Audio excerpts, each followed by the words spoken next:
1000 façons de vivre au crochet des autres. La plus simple étant de vivre accroché à l'autre.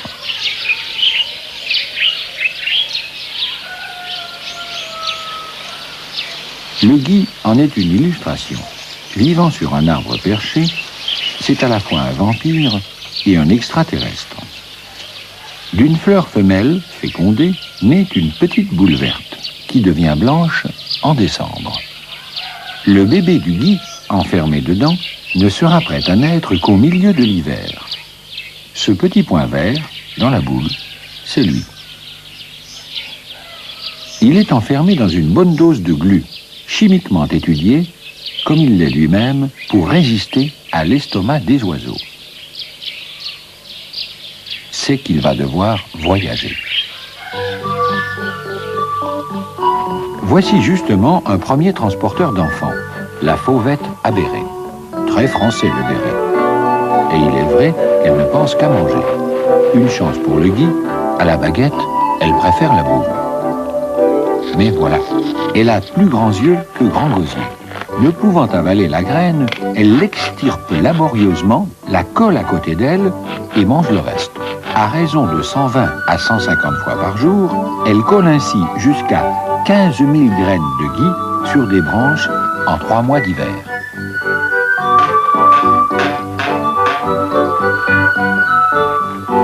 Pour une fauvette à béret, chapeau. Oui, mais elle en colle sur les branches où elle mange.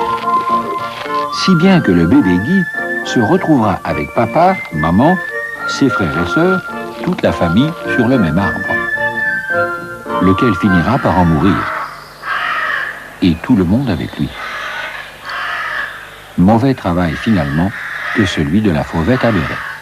Aussi le gui a-t-il trouvé mieux, la grive draine.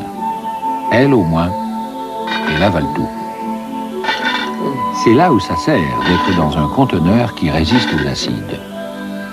Étant donné la vitesse de croisière de la grive, dans les 35-40 km/h, et son temps de digestion, une demi-heure, on peut se faire larguer jusqu'à 20 km de l'endroit où l'on s'est fait avaler.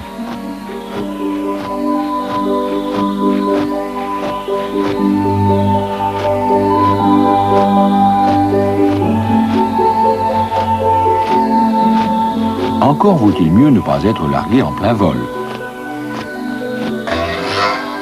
Allez savoir où l'on va tomber.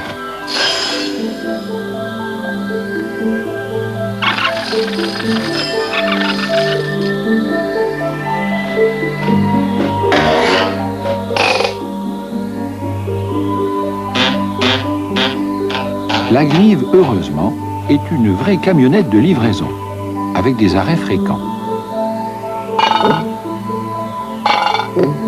5 ou 6 bébés du gui sont largués chaque fois en cordée,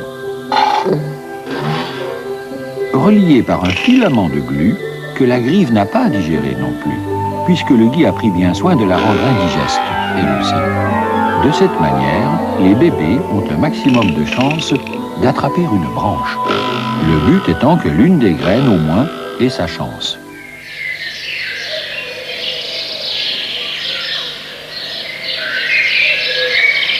Après quoi, le vent fait le reste.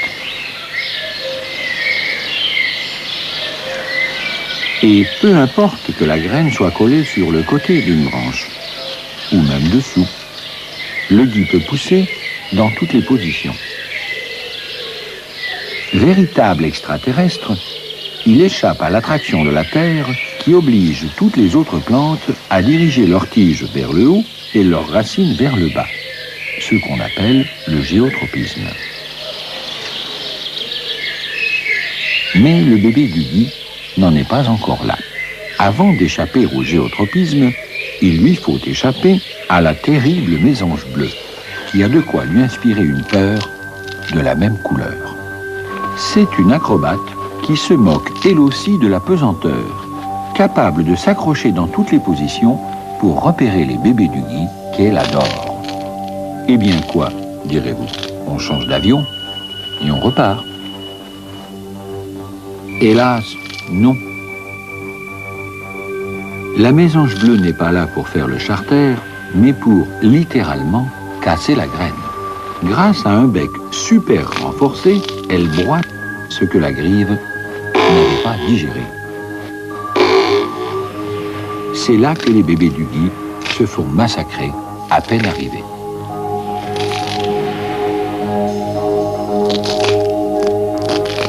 En fait, les pommiers, les peupliers et la plupart des arbres peuvent remercier la mésange bleue de son nettoyage d'hiver. Sans elle, ils seraient couverts de boules de gui, comme ce malheureux voué à la longue à une mort certaine.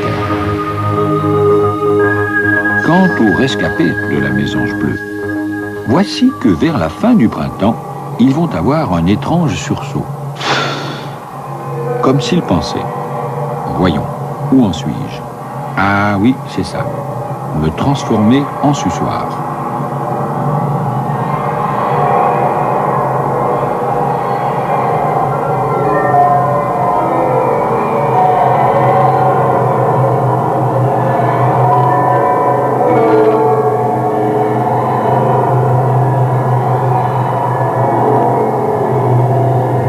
Pour revoir le phénomène de plus près, nous avons agrandi l'image du film.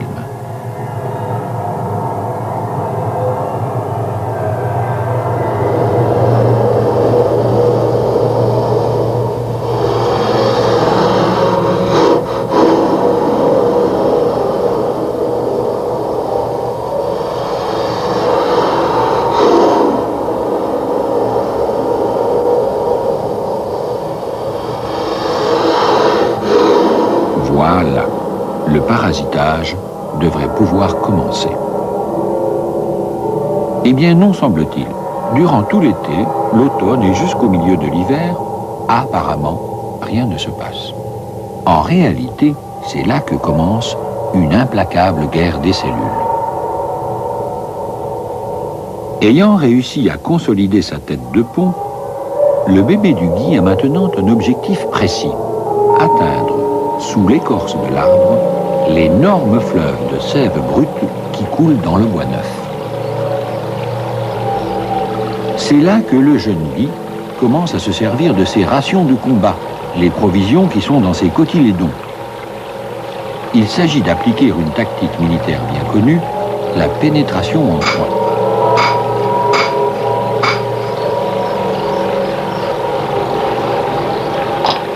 Quant à l'arbre, il ne reste pas là à subir le gui sans rien faire. Il développe autour du pied une sorte de tumeur où il concentre une grande quantité de tanins. Les tanins, s'ils ne parviennent pas à tuer le gui, semblent du moins le contenir et limiter sa croissance. Mais revenons au moment où le bébé du gui vient de réussir sa percée. Désormais, il peut sucer la sève de l'arbre.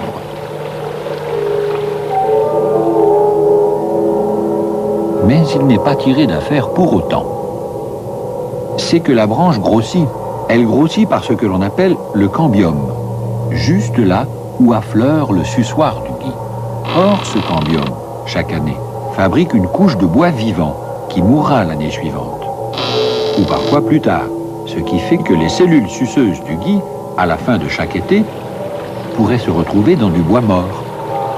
C'est pourquoi le gui n'a d'autre ressource que de pousser à reculons et se débrouille chaque année pour remonter la ligne de ses trous suceurs au niveau décidé par le bois. Habileté suprême du parasite qui s'arrange pour vivre en synchronisation parfaite avec la croissance de sa victime. Ce n'est pas tout.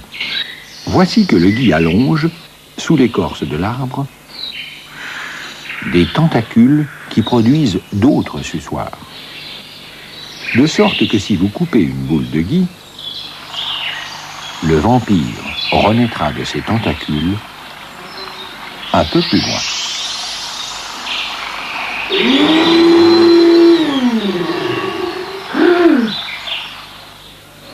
Telle est l'aventure du gui. Passager des oiseaux, voleur de sève, est capable malgré tout de faire sa photosynthèse. Tout cela sans jamais toucher le sol. Ce que les druides avaient bien compris, qu'ils recueillaient dans un drap tendu pour que, même mort, il reste ce qu'il est, une plante extraterrestre. Or, voici le parasite que l'on peut dire intraterrestre. Nous sommes dans l'Australie de l'Ouest.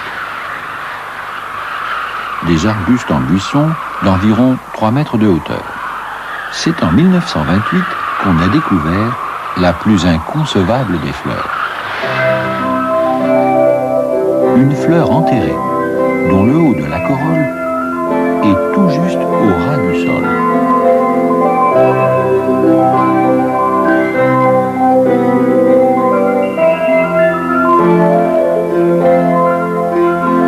On a d'abord pensé à une protection contre la chaleur et les incendies naturels qui sont fréquents ici. Mais la fleur a une autre raison. Comme si cela ne lui suffisait pas qu'un arbuste lui fasse de l'ombre, il faut encore qu'elle en parasite les racines.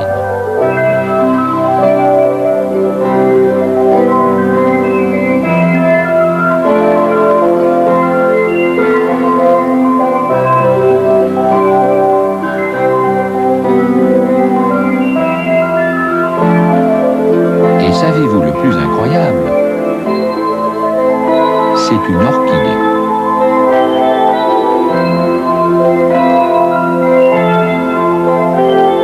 N'importe quoi. Si l'on songe que dans sa famille, la plus noble du règne végétal, d'abord on montre sa fleur à tout le monde, parce qu'on n'en a pas honte, et ensuite, même s'il advient qu'on vive, non pas sous, mais sur un arbre perché, on n'est jamais, au grand jamais, parasite. À cette pauvre orchidée, les Australiens ont donné le nom de Rhizantella, ce qui peut se traduire par Miss Racine. Évidemment, amener cette vie, au moment de faire parvenir son pollen à une autre, qui voulez-vous qu'elle trouve? Ce sont les fourmis qui la fécondent, et les mouches, qui ne sont pas snobs. Une équipe de l'aventure des plantes arrive au large de la Guyane française, devant l'île du Diable.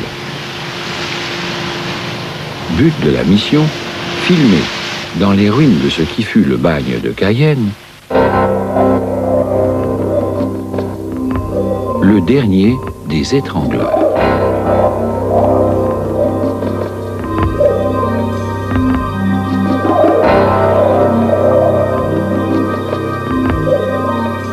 Non seulement il est toujours au bagne, mais c'est lui, désormais, qui emprisonne le bagne.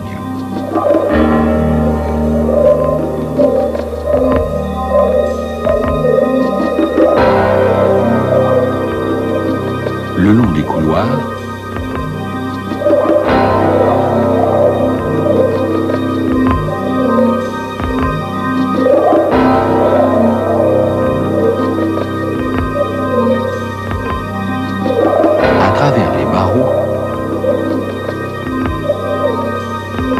au fond des cellules, il se répand partout comme une pieuvre géante. Ficus nymphaeolia, le figuier étrangleur.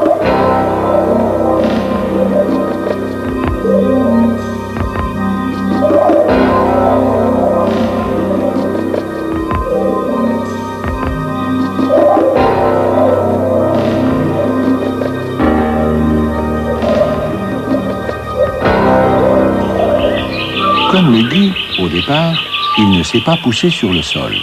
Il commence donc, lui aussi, par attirer les oiseaux avec ses petites figues rouges, dont les graines seront rejetées sur les branches d'autres arbres.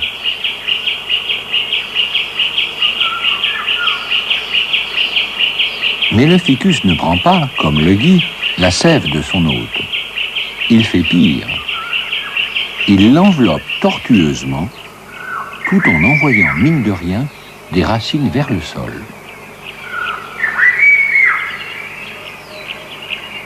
Une fois qu'elles y sont implantées, il trouve la force d'éliminer, peu à peu, l'arbre qu'il a reçu, en l'étranglant. Après quoi, il n'en fait plus dans le conformisme que tous les autres arbres, envoyant des racines à 50 mètres autour de lui, comme pour faire oublier son crime, il s'achète une conduite en devenant majestueux.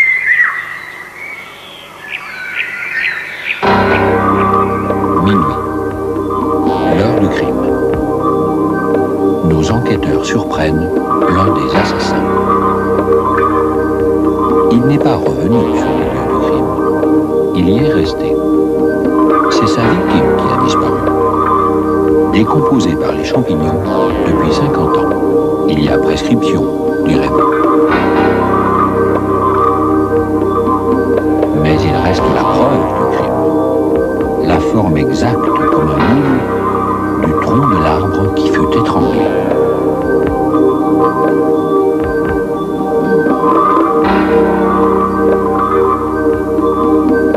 L'assassin a continué à pousser autour,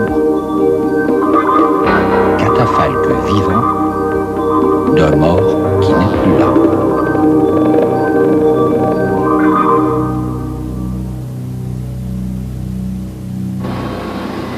Mais si cet arbre vous semble un monstre, il ne l'est pas pour tout le monde.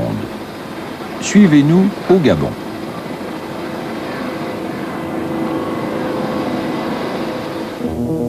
Les figuiers étrangleurs ont signé un contrat d'assistance mutuelle avec des insectes minuscules, les agaons, dont le nom en grec signifie gracieux.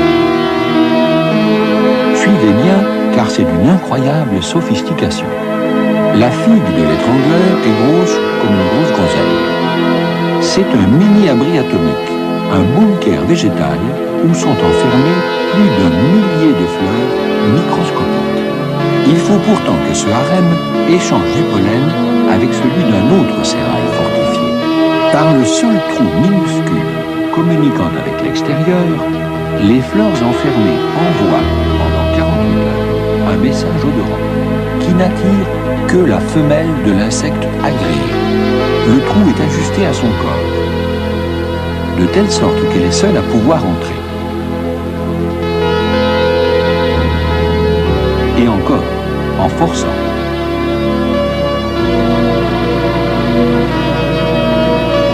Si bien qu'elle y perd ses ailes.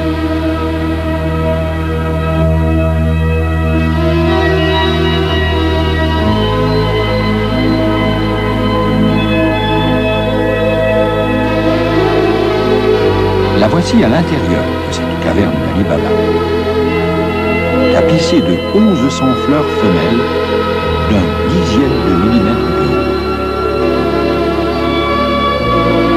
Une à une, elle les frotte de ses pattes avant pour y déposer le pollen apporté de l'extérieur. En échange de quoi, elle introduit, dans le style de l'ovaire de la fleur, un tube lance-bébé pour y pondre ses œufs.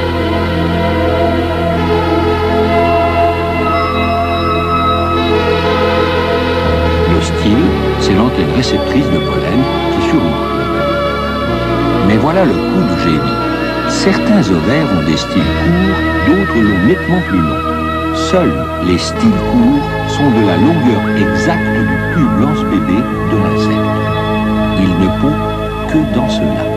Or, ces styles courts mènent les œufs à de faux ovaires de la fleur, stériles, mais dans lequel la figue a entassé, pour le bébé agaon, de la nourriture à gogo. Voilà pourquoi tant de fleurs dans la figue, pour en abandonner la moitié à l'insecte. En échange, il féconde l'autre moitié. 6 semaines plus tard, les mâles des bébés agaons sortent les premiers des faux ovaires.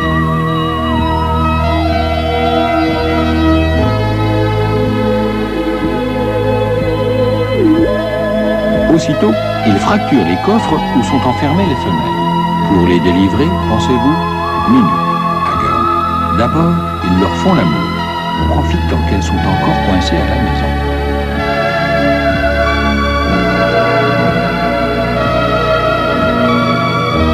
Après quoi, seulement, ils agrandissent le trou et les libèrent, en les tirant par les antennes.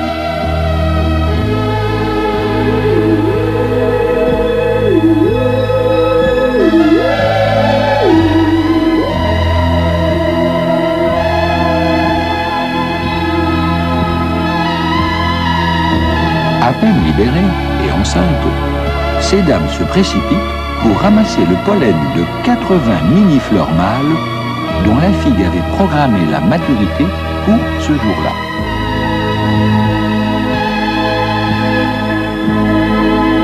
Mais reste à s'évader de cette figue maternelle. Et c'est encore au mâle de jouer. Ils agrandissent le trou et sortent les premiers, comme des mufles, dirait-on. En fait, les malheureux n'ont pas d'ailes et ils meurent en sortant.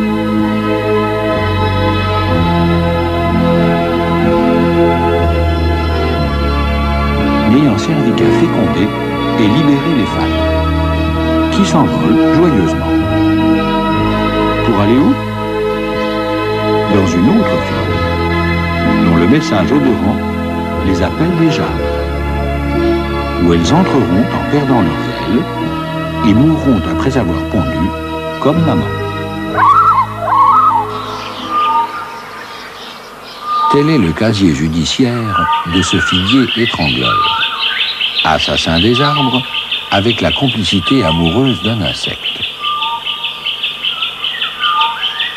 Faut-il s'étonner qu'à l'île du Diable, il soit le dernier pensionnaire du bagne.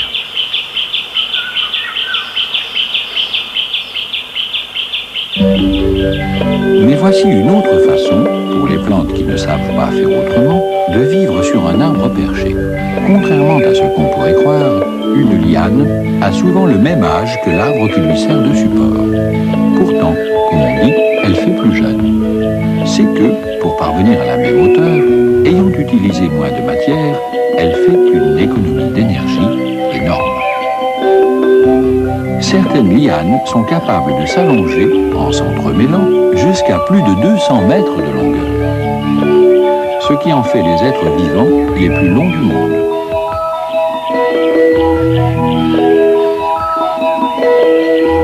Celle-ci est Butea superba, appelée aussi bec de perroquet, à cause de la forme de ses fleurs.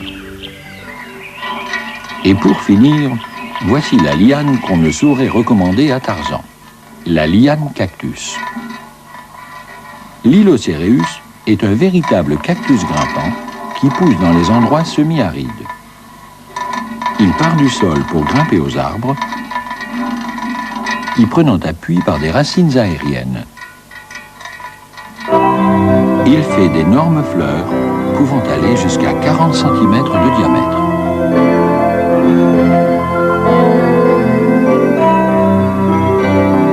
Elle s'ouvre le soir.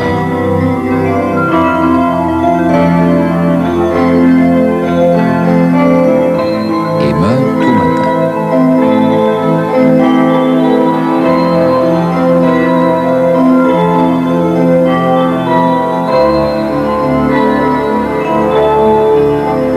Elles sont blanches pour être mieux vues par les papillons nocturnes qu'elles attirent en dégageant l'un des parfums les plus enivrants qui soient.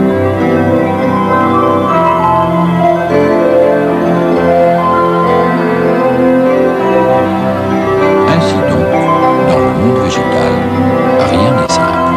On peut grimper sur son voisin, comme les lianes, l'étrangler, comme le figuier,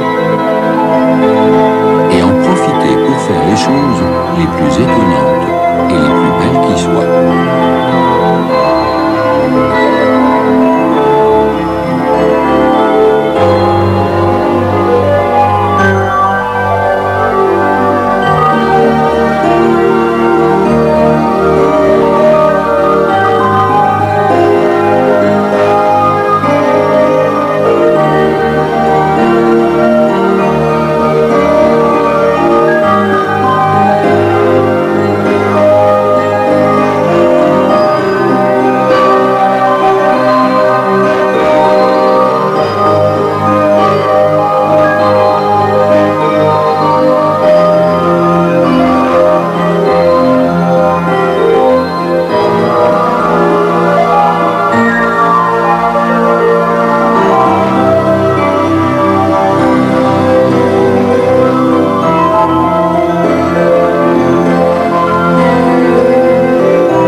domicile.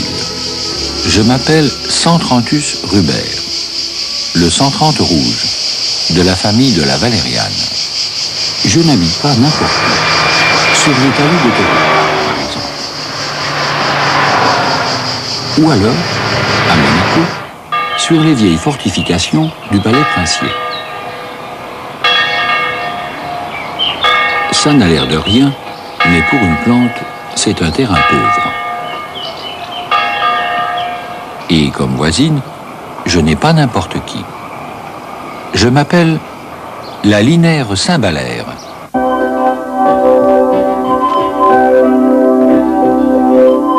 Ma graine germe à partir d'un rien de terre, entre deux pierres.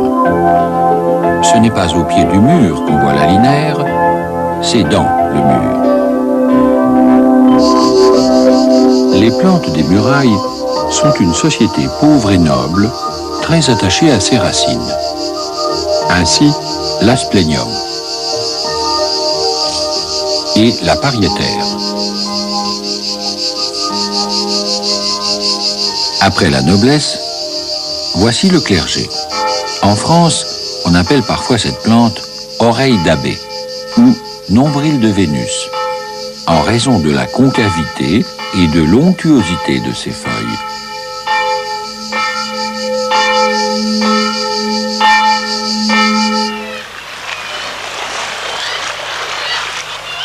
Ne me faites pas rire avec votre noblesse des murailles, dirait une autre plante que nous avons rencontrée dans la falaise normande.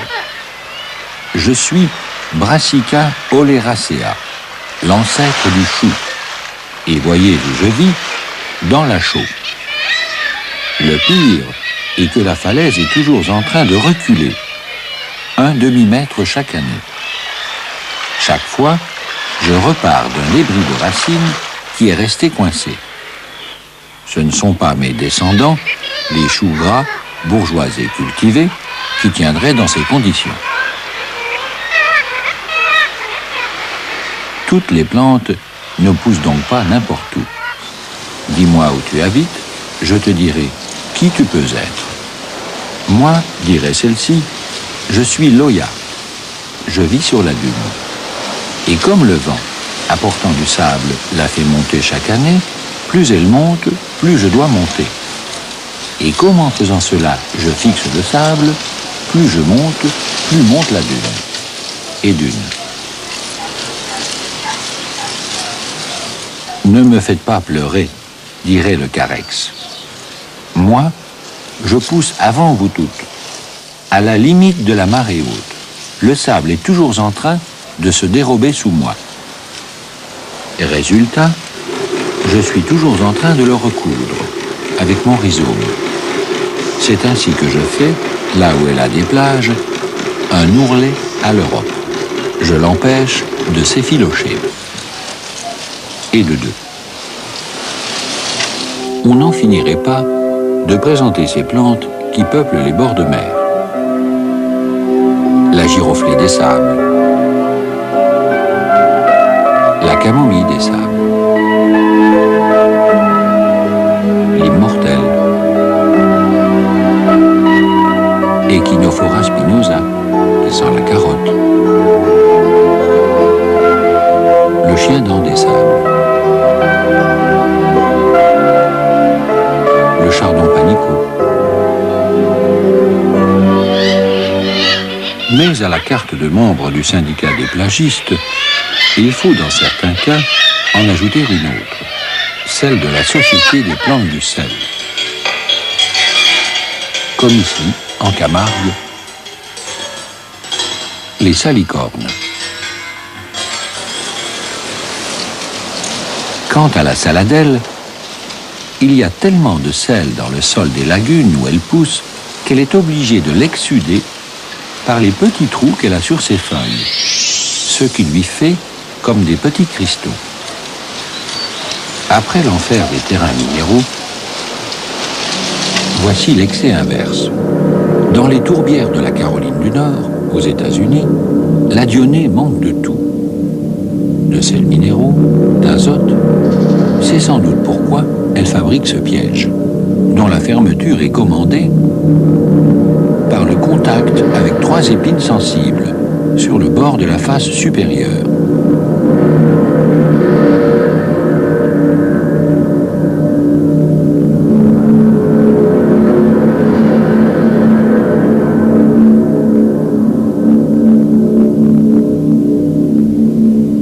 Ça marche à tous les coups, en principe.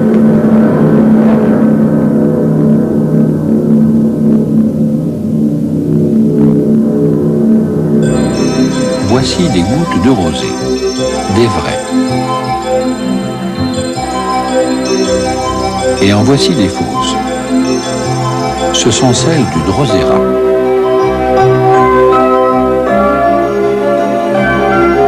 On trouve dans les tourbières et marécages des régions tempérées, mais aussi tropicales, des centaines d'espèces de Drosera.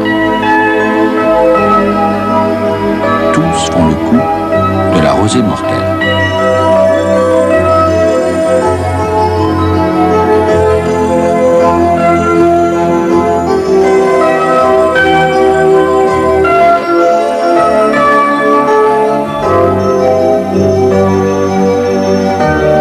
Les gouttelettes qui ont attiré cette fourmi, en renvoyant les reflets du soleil, comme le fait la rosée, ne sont pas seulement constituées d'un liquide visqueux.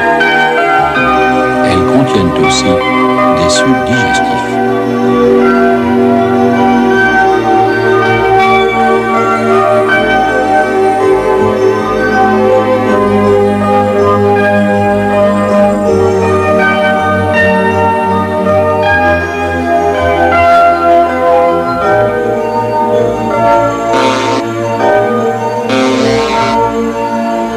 Les plantes carnivores ont pourtant besoin, comme les autres, d'être fécondées par les insectes. Il leur faut donc les attirer. Mais alors, comment séduire un insecte et ne pas le tuer? Du moins, tant qu'on en a besoin.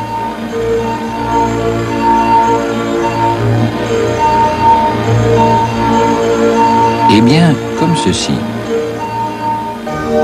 En hissant la fleur le plus haut possible au-dessus du piège, l'insecte est attiré dans un couloir aérien déclaré zone libre.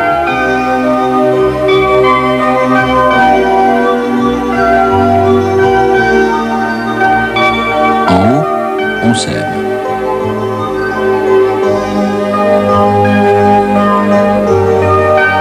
En bas, on tue.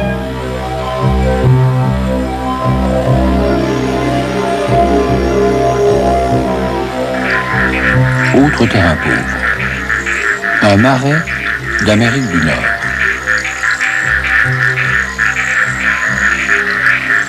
Voici le Sarracenia. Les lèvres de l'urne, pour attirer les insectes, produisent un liquide sucré et glissant.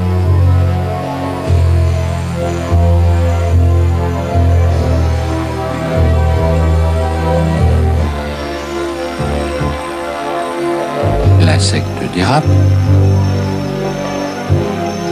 et tombe dans un autre liquide. Celui-là est digestif.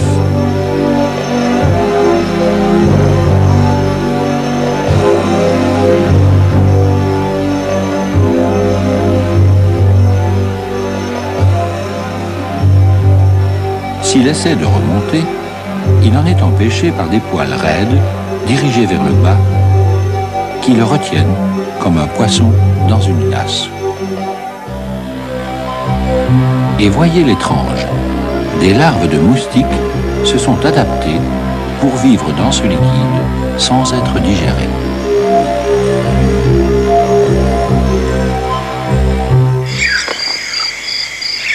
Nous sommes à présent dans l'océan Indien, aux îles Seychelles, dans l'île de Mahé. Notre opérateur Jacques Chaussard accompagne Pierre Valk, directeur du Conservatoire botanique de Nancy. But de l'expédition, l'une des plantes insectivores les plus rares du monde, un un épinthès. C'est une plante épiphyte, c'est-à-dire qu'elle habite sur les arbres. Elle prend racine dans le peu d'humus qu'elle peut trouver dans les fissures de leurs écorces. Là aussi, milieu très pauvre. Nepenthes pervillei ne pousse nulle part ailleurs que dans l'un de ces deux endroits de l'île de Mahé. Ces urnes sont équipées d'un couvercle à charnière, empêchant le liquide qu'elles contiennent d'être dilué par la pluie. C'est un nectar sucré, légèrement acide, contenant des sucs gastriques semblables aux nôtres. L'urne est donc un véritable estomac. Nous sommes à présent dans le delta du Danube. Après les carnivores qui chassent, les carnivores qui pêchent. Pour se faire féconder, elles envoient de jolies fleurs bien jaunes au-dessus de la surface de l'eau. Mais pour se nourrir, elles pêchent avec des nasses, qu'on appelle des utricules, d'où le nom de ces plantes, les utriculaires. Ces vessies translucides sont souvent plus petites qu'une tête d'épingle. Il y a de l'eau à l'intérieur, mais aussi un vide partiel qui crée une légère différence de pression avec l'eau extérieure, maintenue par une porte translucide entourée de cils sensibles.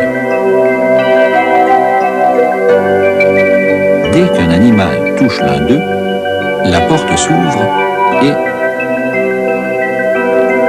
il est aspiré par la différence de pression. Il finira digéré par des enzymes glutons. Dans les mêmes eaux calmes du delta du Danube, voici une herbe extraordinaire qu'on trouve dans les eaux douces, calmes, peu profondes et non polluées. La Vallisnérie, du nom d'Antonio Vallisneri de Vallisnera, naturaliste italien, mort en 1730.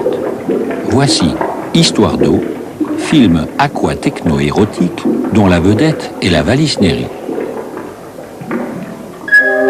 Madame Vallisnérie est d'un côté, Monsieur de l'autre. Tous les deux au fond de l'eau. Comment faire un bébé?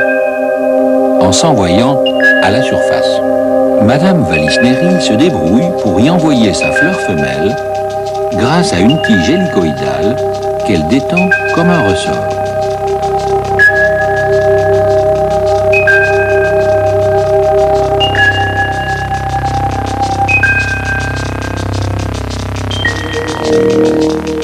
Une fois là, elle s'ouvre et elle attend. Elle attend quoi? Que Monsieur Vallisnérie en fasse autant avec sa fleur mâle? Eh bien non. Monsieur manque de ressort. Dans ce cas, il faut avoir de l'imagination. Le voilà qui libère ses fleurs mâles en boutons en faisant des bulles.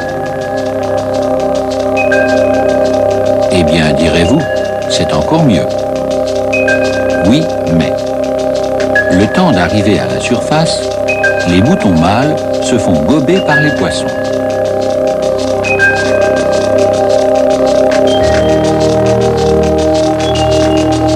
De sorte qu'il s'en perd la moitié.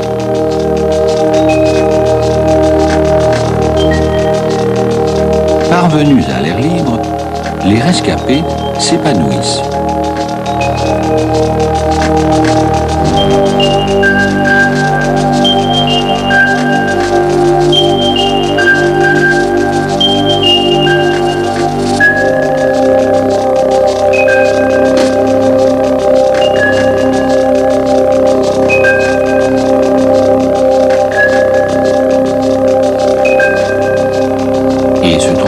En radeaux, capables de dériver avec leur cargaison de pollen.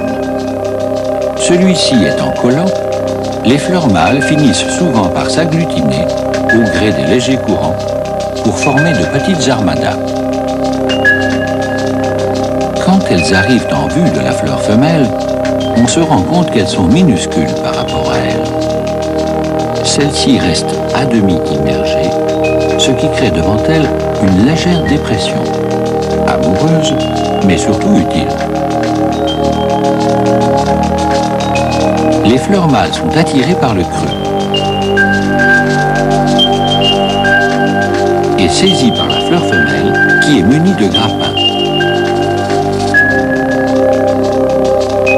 Madame Vallisnéry, une fois fécondée, retend son ressort et retourne sous l'eau pour y mûrir sa graine. Désormais, elle a le temps. Il n'y a pas le feu au lac.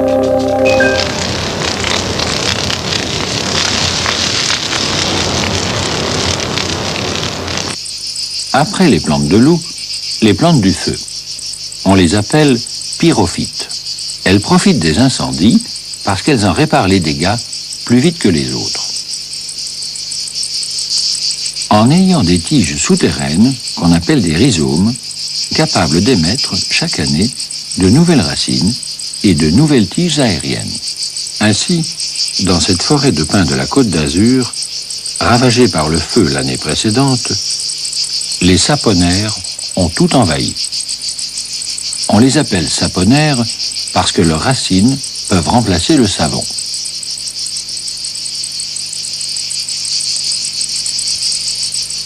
Autre profiteuse de l'incendie, la campanule, plante vivace, elle aussi. Ce nom signifie petite cloche. Ce qui ne veut pas dire que la campanule ne soit pas débrouillarde, au contraire. Voyez comme elle s'arrange pour qu'une abeille ne puisse pas la féconder avec elle-même. D'abord, sa fleur est mâle. Le pollen est sur ce petit mât que l'abeille est obligée de toucher du ventre en allant chercher le nectar dont l'odeur sucrée l'attire au fond de la cloche.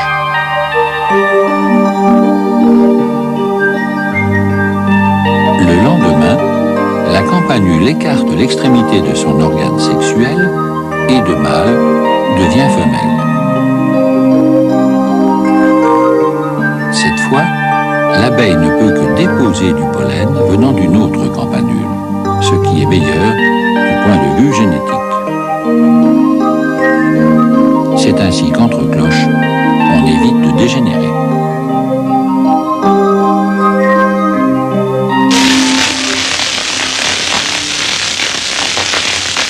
Mais voici un autre incendie, en Australie de l'Ouest, une région semi-aride où le feu est un phénomène naturel.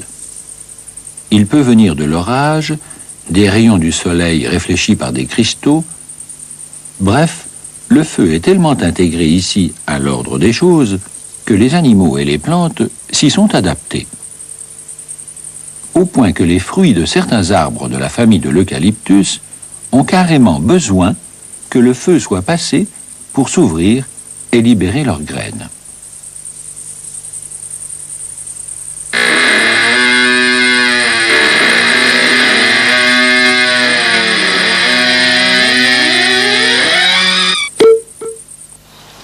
Quant à cet arbre, les Australiens l'appellent le black boy, le garçon noir, ou le paperback tree, l'arbre livre de poche.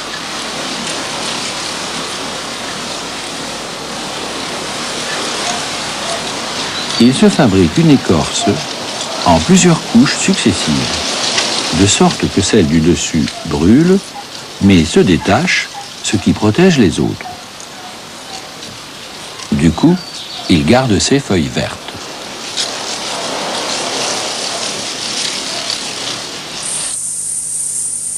Par contre, les sauterelles ont renoncé à être vertes. Autant prendre la couleur qui camoufle le mieux ici, celle du bois brûlé. Ou alors, moitié sable, moitié bois brûlé, comme cette araignée. Et c'est ici que nous trouvons une plante à devenir fou, l'orchidée marteau. Une seule feuille, en forme de cœur.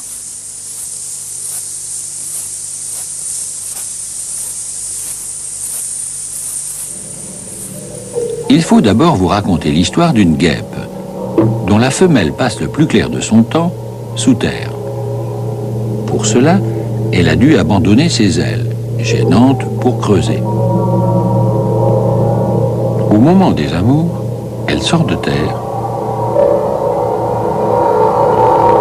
et grimpe sur une plante le plus haut possible pour attirer un mâle qui, lui, a conservé ses ailes.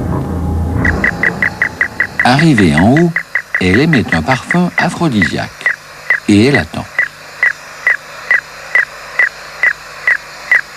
Arrive son mâle, qui l'attrape, l'emmène en l'air, où il s'accouple tout en la promenant de fleur en fleur, pour lui offrir en même temps son repas de noces et son baptême de l'air. En fait, l'unique vol et l'unique repas de sa vie. Avant de retourner sous terre pour y pondre ses œufs.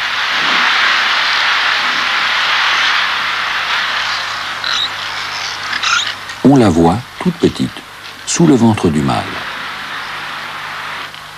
Mais que vient faire dans tout ça l'orchidée marteau? Eh bien voilà.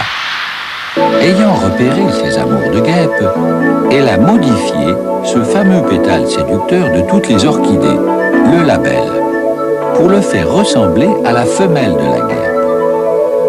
Le mâle de la guêpe est d'autant plus abusé que l'orchidée diffuse, grâce à des glandes cachées entre les poils, une copie exacte du parfum d'amour de sa femelle. Il arrive pour l'emmener en l'air.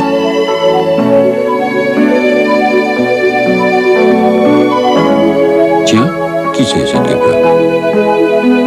Il insiste et la fleur, ayant disposé sa fausse femelle sur un bras articulé, utilise la force de l'insecte, comme on fait au judo,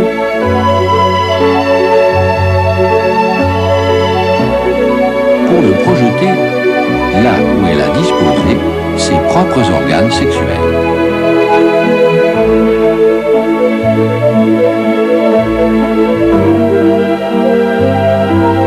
Il se fait coller sur le dos un paquet de pollen bien gluant.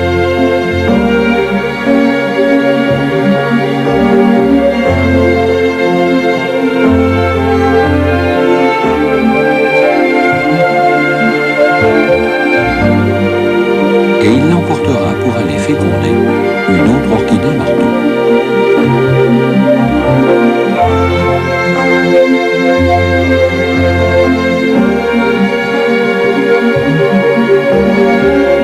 En somme, les plantes, plus encore que les animaux et les hommes, sont obligés de s'adapter à leur habitat. Selon le terrain, le climat, la présence de tel ou tel partenaire possible, elles modifient à la fois leur structure et leur comportement. Ce n'est pas parce qu'on est dans l'impossibilité de se déplacer qu'on doit rester là, à ne rien faire.